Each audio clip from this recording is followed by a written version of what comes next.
So guys, today is October 15 and today ay ang death anniversary ng mommy ko.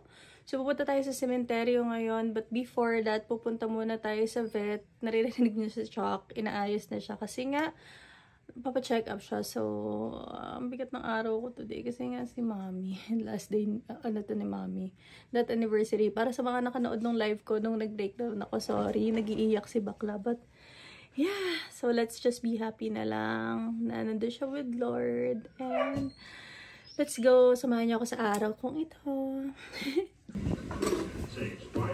Batang lalabas, yes. Ako muna pupunta kay Chucky sa vet kasi si Jerbs kailangan niya asikasuhin yung niluluto niya. Yung mga dadalhin namin sa sementeryo. So kami muna ni Chucky. First time na kaming dalawa lang sa sasakyan. Yan, nagwawala siya kasi hinahanap niya tatay niya. Ay, wow! Behave! Oh! Okay, let's go na to the vet. We are here na sa vet, waiting for our turn. Chucky! Guys, we're done na sa vet and ang daming nireseta nito kasi ang kulit-kulit nitong batang to. Tinanggal ko na yung damit niya kasi ang init daw nun. And yeah, ang dami na, may vitamins na si Chuck, may antibiotic pa siya and everything. After 2 weeks follow-up namin, na-check up kay Doc. Na-stress ako kasi itong si Chuck nakatakas. Natanggal yung leash niya. So, susunduin na natin si Jervis. Let's go!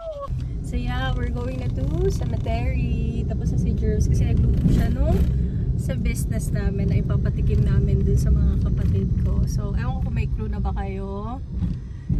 Basta, let's go na. We're na at home and si Chucky nagwawala. Naglalagay na lang sila ng mga gamit dyan sa likod. Super lapit lang dito sa bahay namin nung semeteryo. So, si Daphne, yung dulang yung magdadasal. Ang susunduin namin ngayon is si Jacob tsaka si Matthew. Chucky boy! Matthew! So, dito tayo sa labas ng semeteryo. Bibili tayo ng flowers for mom. Dito 300. Magkano 300 na lang. Ang ganda. May stargazer. We are here na kay mom.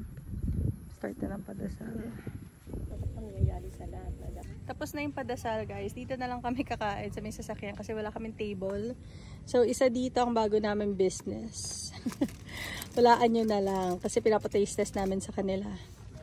Finally, kakain na si Chuck. Nandito pa rin kami with Jerbs, Matt, Jacob, and me.